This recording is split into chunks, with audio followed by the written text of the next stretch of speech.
자, 기독교 강요에 대한 네 번째 시간, 율법에 대한 이야기 계속 이어나가겠습니다. 율법에 대한 이야기를 하면서 이제 칭의에 대한 이야기를 이제 시작합니다. 자, 여기서 칼빈 선생님은 사람들한테 그 당시에 퍼져 있었던 잘못된 점, 로마 카톨릭이 잘못 사람들한테 가르쳤던 부분의 핵심을 이야기하고 있습니다. 자, 로마 카톨릭은 사람들한테 이렇게 얘기하는 거예요. 야, 어떻게 우리가 말씀대로 살겠냐? 하나님이 율법을 주셨지만 물론 율법대로 살면 살아야 되고 율법대로 살면 좋겠지만 모든 사람이 그렇게 살 수는 없다. 어떻게 그러고 사냐? 그거는 하나님한테 특별한 서약을 한, 서원을 한 종교인, 그러니까 카톨릭 기준으로 봤을 땐 이제 신부님이나 아니면 수사들, 수도사들 이런 사람들한테 해당되는 이야기지. 보통 사람들은 어차피 그럴 수 없기 때문에 그거를 다, 그러니까 노력은 해야겠지만, 지키려고 노력을 해야겠지만 다 지키지 못한다고 해서 그게 큰 문제는 아니다. 어쩔 수 없는 거다라고 이야기를 합니다. 그렇기 때문에 여기서부터 보속신앙이라고 해야 되나요? 우리가 이제 여러 번, 전 뭐 이제 성당을 다녀본 적이 없지만 성당에서 그렇게 한다고 하잖아요. 예. 신도가 고해성사를 하면서 이제 신부님한테 내가 이런 잘못을 했다라고 이야기를 하게 되면 그거에 대해서 이제 신부님이 그러면 뭐뭐뭘 하세요. 뭐 해서 뭐 며칠 금식을 하세요라든가 뭐 이런 거 요구를 한단 말이에요. 이제 그런 그러니까 신앙에 대한 보속이라는 개념이 이런 거에서부터 등장을 하게 되는 건데 어차피 지키지 못하는 거기 때문에 뭐 지키지 않아도 어쩔 수 없다는 주장을 로마 카톨릭에서 해왔는데 그거는 잘못됐다는 거죠. 그러면서 칼빈 선생님이 강조하는 것은 예수 그리스도, 율법의 완성이신 예수 그리스도를 이야기합니다. 즉 우리가 심판을 받는 것은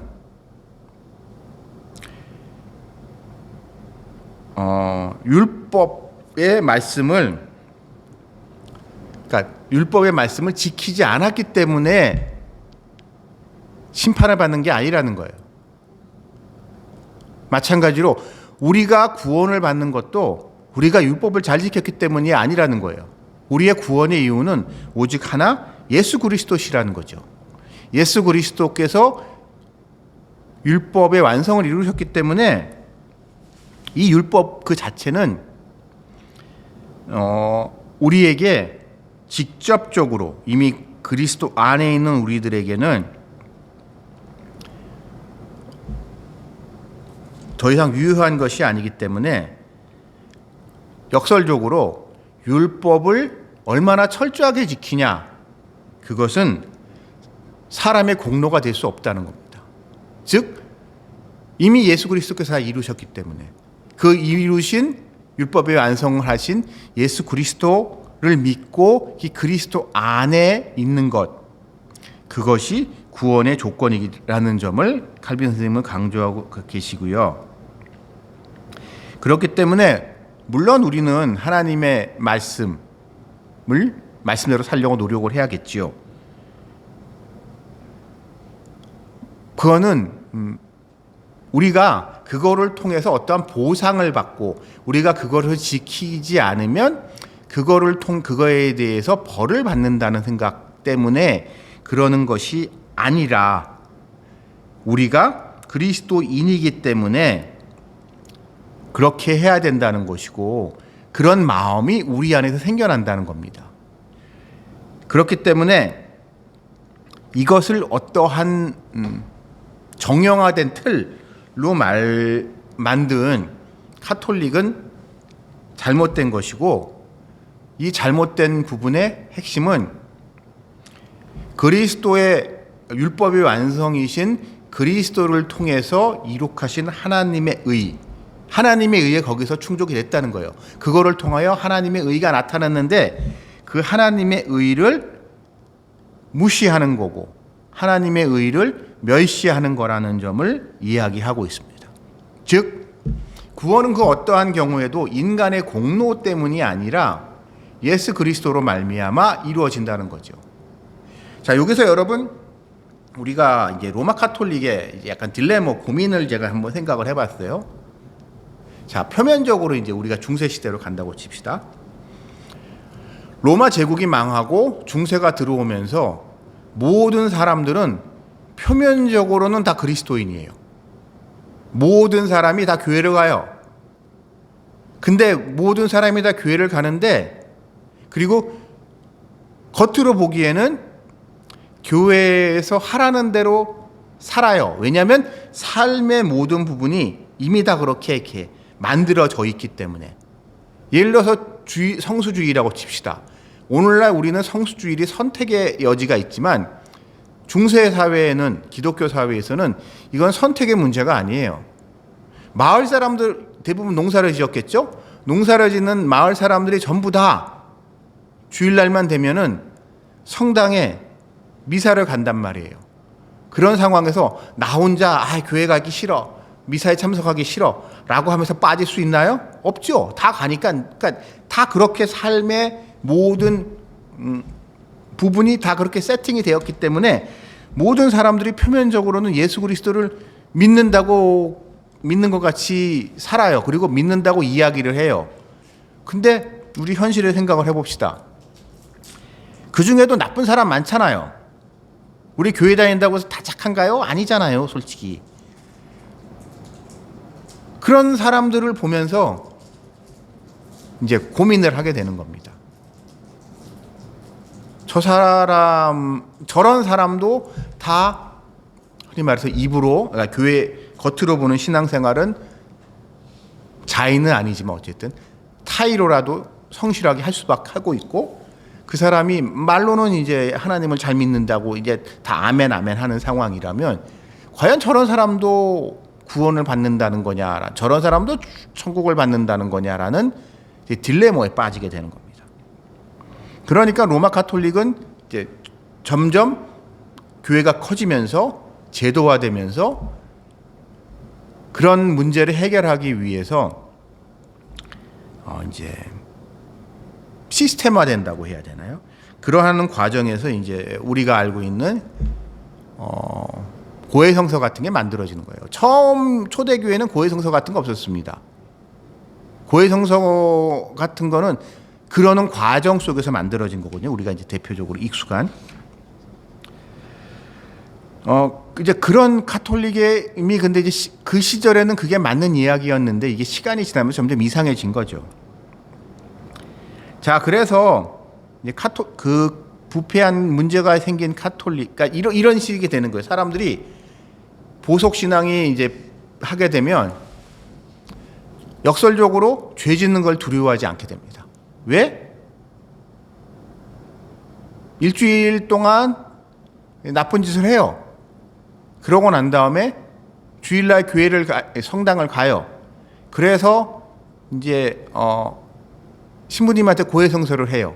그러면서 이제 어느 정도 머릿속에서 겐또가 쓰죠. 요 정도 잘못됐으니까 신부님이 뭐 하라고 할 거야. 딱 거기까지만 하는 거예요.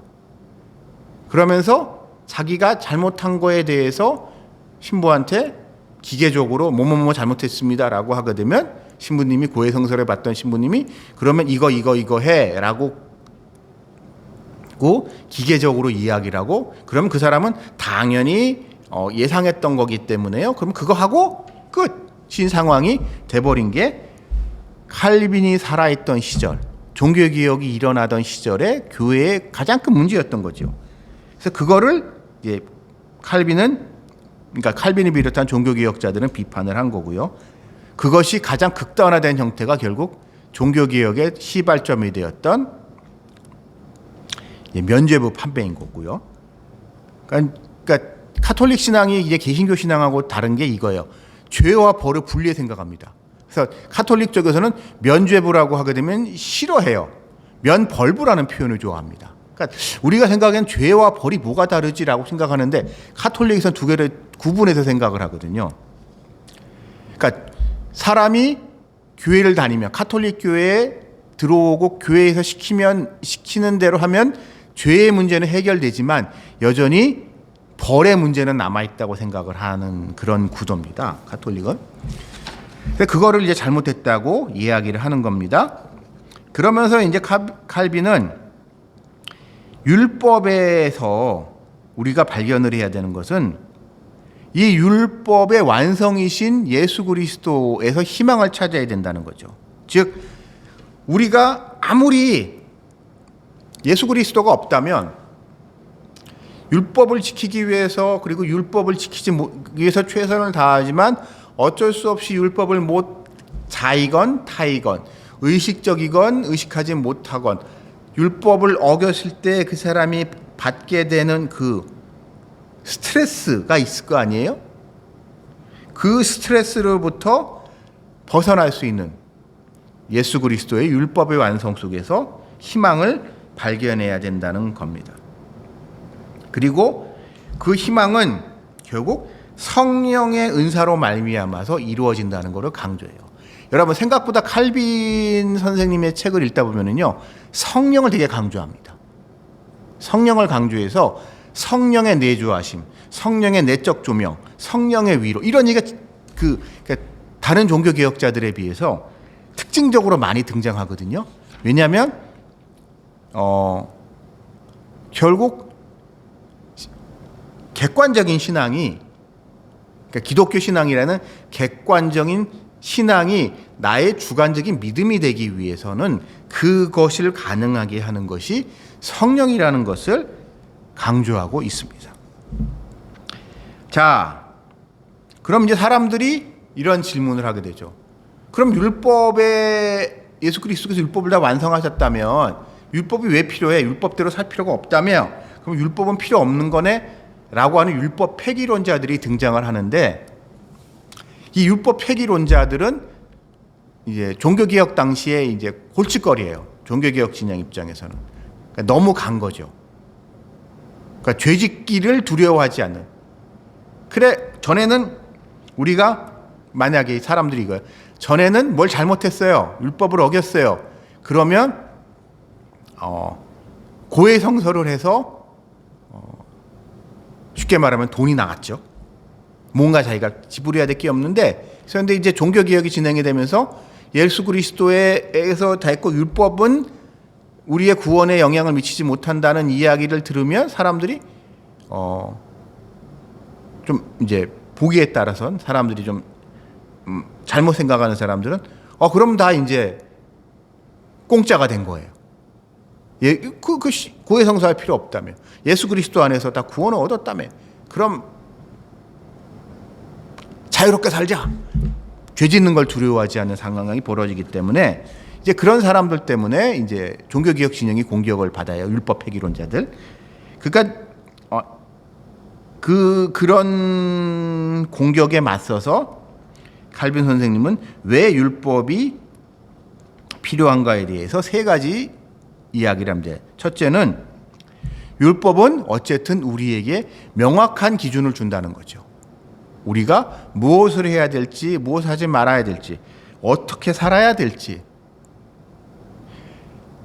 대한 명확한 기준을 제시하고 그 기준을 제시로 내가 내 자신도 판단하지만 다른 사람에 대해서도 무언가를 판단하고 책망할 수 있는 기준을 준다는 겁니다.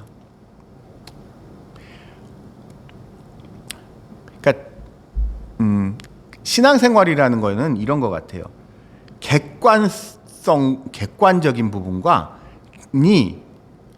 얼마나 우리에게 주관적으로 작용하느냐. 그러니까 객관적인 진실이 우리 개인에게서 주관적으로 그것을 우리가 어떻게 수용하느냐라는 부분이 신앙생활에 있어서 중요한데 그렇기 위해서는 일단 객관적인 기준이 있어야 된다. 라는 점을 이라고 생각을 했을 때 이 객관적인 기준, 무엇이 옳고 무엇이 그른지 잘못됐는지에 대한 객관적인 객관적인 기준이 있고 그것을 근거로 내 자신은 물론 타인을 판단할 수 있는 근거를 만들어야 된다는 거고요. 그래서 두 번째로 중요한 부분이 우리가 이 심판의 말씀 때문에 역설적으로 말해서 자유로워질 수 있다는 거예요. 즉,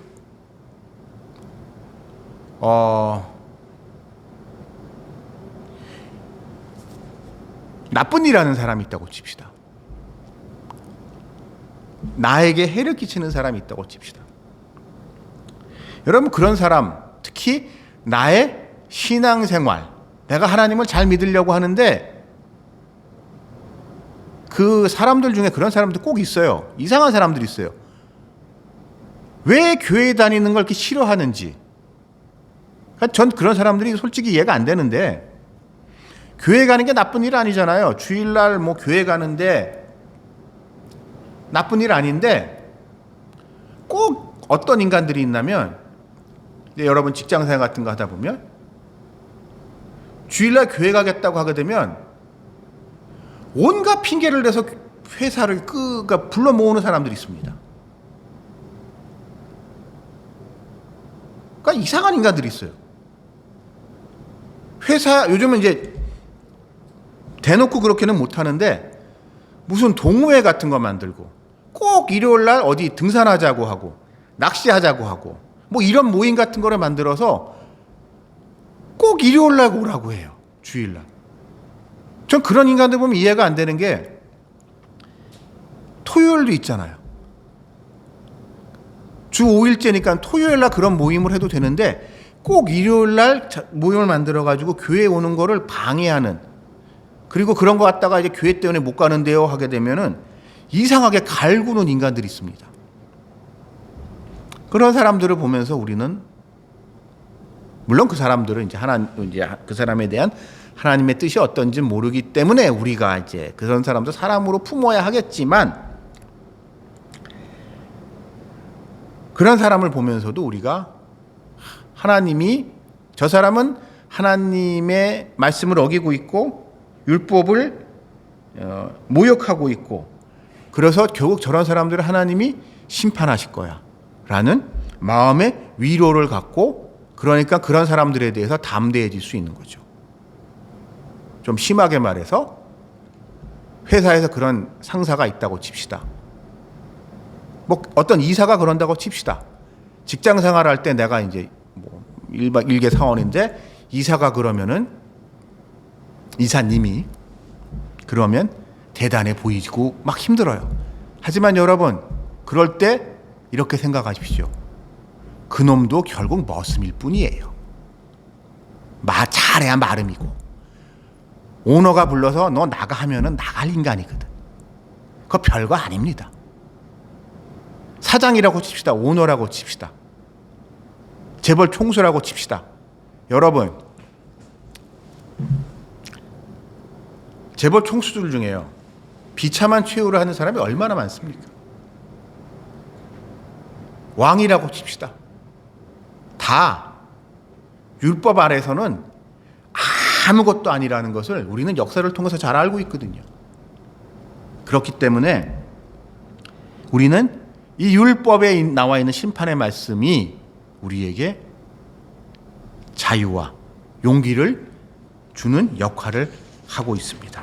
하나님이 결국 때가 되면 저 인간을 손보실 것이다라는 그런 마음의 위로를, 용기를 갖게 해줍니다.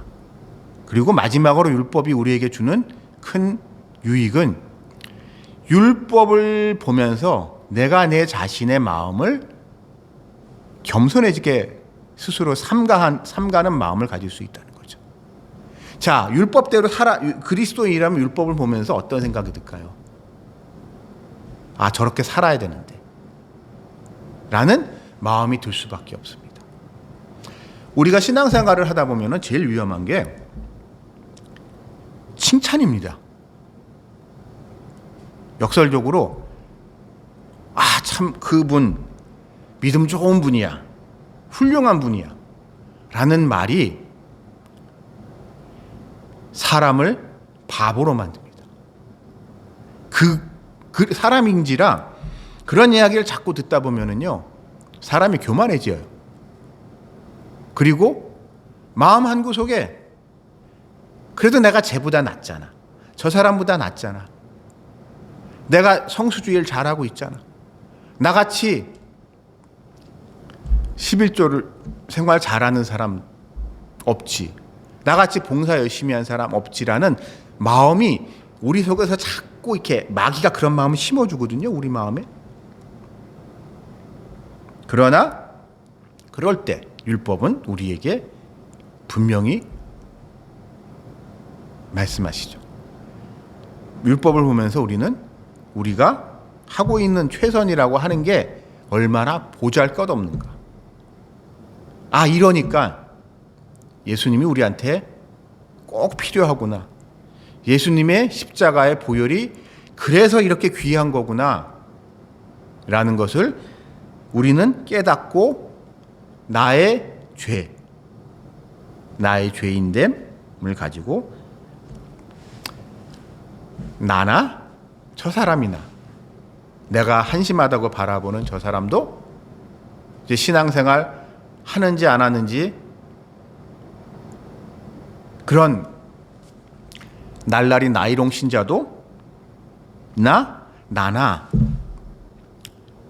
그리스도 앞에서, 율법 앞에서 50보 100보라는 것을 깨닫고 우리가 겸손해지면서 그런 교회 내에서 연약한 지체들을 품을 수 있고 그 사람들을 용납할 수 있는 그런 마음을 주는 것, 그것이 율법의 중요한 용도임을 칼빈 선생님께서는 말씀하고 계십니다.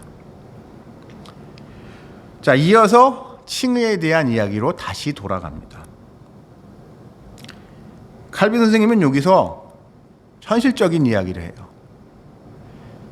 칼빈 선생님 당시에 종교개혁자들이 우리가 보기엔 지금 와서 대단한 분이지만 그 당시 기준으로는 참 위험한, 요즘으로 말하면 주사파 비슷한 사람들 취급받았단 말이에요. 많은 사람들이 보기에 종교개혁자들 때문에 세상이 너무 혼란스러운 거예요. 그러니까 중세 천년이라는 기간 동안 유럽 사회, 기독교 사회는 딱 어떠한 정해져 있는 틀이 있었습니다. 안정된 사회였어요. 근데 저 독일 작센이라는 곳에서 비텐베르그라는 곳에 있는 어떤 그냥 좀 직설적으로 얘기해가지고 어느 그냥 이름도 들어보지 못했던 지잡대 교수였던 루터라는 사람이 자기 신학 박사라고 자랑을 하면서 이제 뭐라고 때 떠들었는데, 이것 때문에 종교개혁이라는 게, 우리 지금 종교개혁이라고 하는 이 현상이 벌어지면서 세상이 너무 혼란스러워진 거예요. 그거에 많은 사람들이 불만을 가졌습니다. 더군다나 이제 우리가 그 종교개혁 당시의 시대적 상황을 좀 이해를 해야 되는데, 그 당시 유럽 기독교 문명권의 가장 큰 위협은, 현실적인 위협은 이슬람의 공격이었습니다. 특히 그 당시가 이제 시기적으로 오스만 투르크의 최전성기였던 시기하고 겹치거든요. 그래서 오스만 투르크가 이제 발칸 반도를 통해서 끊임없이 이제 북진을 해오면서 기독교 세력을 야금야금 밀어내던 그런 시기란 말이에요. 그래서 이제 신성로마 제국, 합스부르크 왕가는 가장 중요한 제1의 목표가 비엔나를 방어하는 거, 그러니까 비엔나를 둘러싼 몇 차례의 공방전이 있었거든요. 이 몇 차례 공방전이 있었는데 이 몇 차례의 공방전을 중에 이제 위험한 순간도 많았는데 어쨌든 그걸 기적적인 승리를 해서 이제 기독교 사회를 지켜내고 있는 그러한 시대의 상황이었는데 그렇게 해서 이제 이런 거예요. 그러니까 우리 모든 기독교 세력에 다 힘을 합쳐서 저 이교도들을 물리쳐도 시원치 않은 판에 너희가 자꾸 쓸데없는 짓을 해서 사회가 분열되니까 너희가 잘못됐다라고 이야기를 하는 사람들이 많았습니다. 그거에 대해서 이제 칼빈 선생님은 반론을 하는 거예요. 이게 사회가 혼란스러운 거는 로마 카톨릭이 사람들에 대해서 잘못 가르쳤기 때문이다. 사람의 공로를 강조하고 그리스도의 은혜를 무시했기 때문이다. 그리스도의 은혜가 있지만 사람이 해야 할 것이 있고 이 사람이 해야 할 것이 더 중요하다. 그리스도의 은혜는 기본값이고 거기에 인간이 해야 할 무엇이 있다라고 하면서 그리고 인간이 해야 할 무엇이 있다는 것 정도까지도 괜찮은데 인간이 해야 할 그 무엇에 따라서 우리의 상급이 달라진다는 점을 강조를 하다 보니까 세상이 이상해졌다는 거예요. 그러니까 예를 들어서 이런 겁니다. 교회에 가게 되면 우리 이제 헌금을 내죠. 여러분, 헌금을 얼마나 잘하냐? 헌금을 얼마나 많이 내냐? 내지는 헌금을 그 사람들의 수입에서 몇 퍼센트를 내느냐에 따라서 그 사람이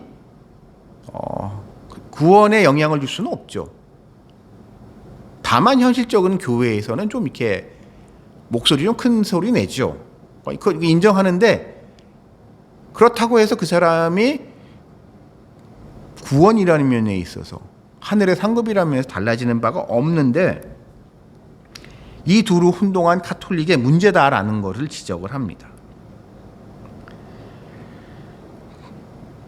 그러면서 칼빈이 강조하는 것은 하나님의 선택이에요. 하나님의 선택. 구원은 인간의 공로로 대의한 게 아니고 하나님의 선택에 의해서 우리가 그 특별한 선택으로 말미암아 그리스도의 택함, 그리스도 안에 거할 수 있고 그 그리스도 안에 거함으로 말미암아 그리스도께서 이루신 율법의 완성, 그 율법의 완성으로 말미암은 풍성한 복락을 우리가 같이 누리게 될 수 있고 결국 그리스도가 부활하셨듯이 사망 권세 이기시고 부활하셨듯이 우리도 사망 권세 이기고 부활할 것이고 그리스도께서 승천하셨듯이 저 아버지의 나라로 돌아가셨듯이 우리도 부활 승천할 것이다라는 그런 유익을 우리가 누리는데 마귀는 사탄은 이것을 의심하게 한다는 거죠. 그러나 여기서 다가 아니라 칼빈 선생님의 중이 강조하는 것은 요즘으로 말하면 제자도를 강조하고 계십니다. 즉 그리스도와 함께하기 위해서는 그리스도를 따라야 되고 그리스도를 따르기 위해서는 예수께서 요구하는 것을 우리가 해야 하는데 그것은 자기를 부인하고 자기 십자가를 지고 예수님을 따르는 것이다라는 겁니다. 우리가 제자도죠, 오늘날. 그래서 자기를 부인하고 자기 십자가를 지고 예수님을 따라서 예수님이 죽듯이 예수님이 자기 부인을 통해서 죽듯이 죽기까지 순종하시고 그러한 예수 그리스도의 고난이 나의 고난이 되는 것. 좋은 것을 얻기 위해서는 나쁜 것도 같이 얻어야 되는 거 아니겠어요? 우리가 뭔가 약을 먹는다고 칩시다. 약이 효과가 있기 위해서는 그 약에 인한 부작용도 같이 감수할 수 있어야 된단 말이에요. 마찬가지로 그리스도의 유익을 누리기 위해서는 그리스도의 고난도 같이 감당해야 되고 그럴 때 우리가 그리스도의 유익을 통해서 그리스도가 예수님은 하나님의 독생자 아들일로서 하늘나라의 유업을 물려받듯이 그래서 우리도 같이 하늘나라의 유업을 물려받고 그를 통하여 왕노술을 할 수 있다는 것을 칼빈 선생님께서는 강조하십니다.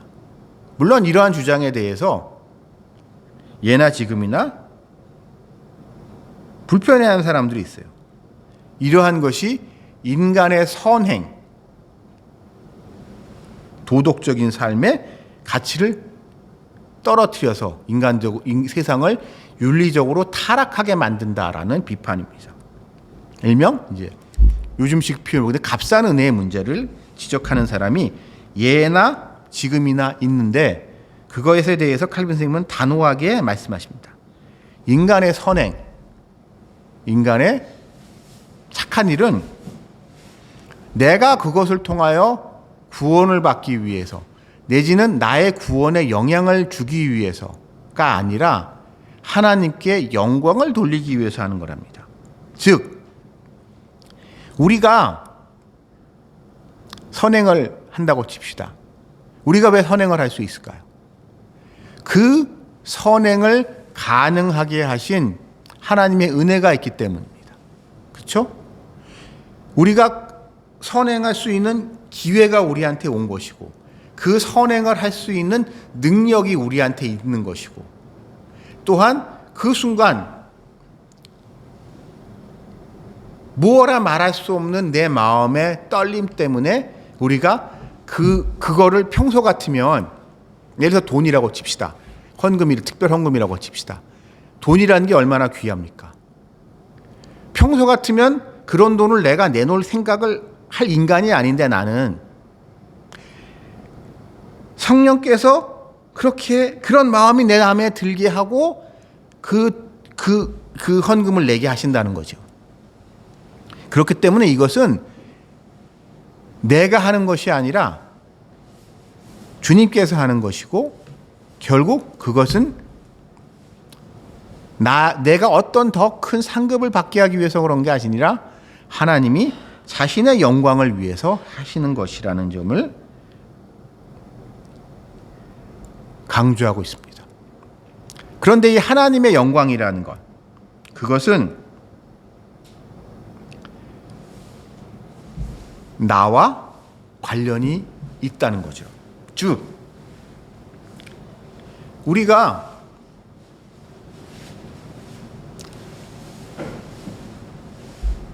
어떤 착한 일을 한다고 칩시다. 이 착한 일을 한 이유가 그거를 통하여 내가 어떤 보상을 받기 위해서. 예를 들어서 현실적으로 얘기 들면 내가 교회에서 특별 헌금을 했는데 이 특별 헌금을 한 이유가 그냥 하나님한테 감사해서 하는 사람도 있지만 좀 눈치 보여서 내지는 내가 이 감사 헌금을 크게 한 번 내서 교회에 좀 큰 소리 좀 치고 싶고 교회에서 안수집사 되고 싶고 교회에서 장로 되고 싶어서 그런 마음도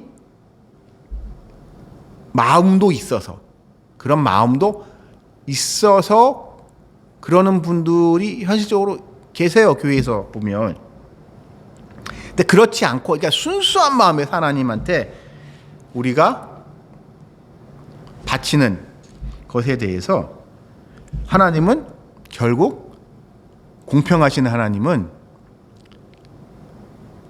분량에 맞게 다 어떻게든 갚아주신다는 겁니다.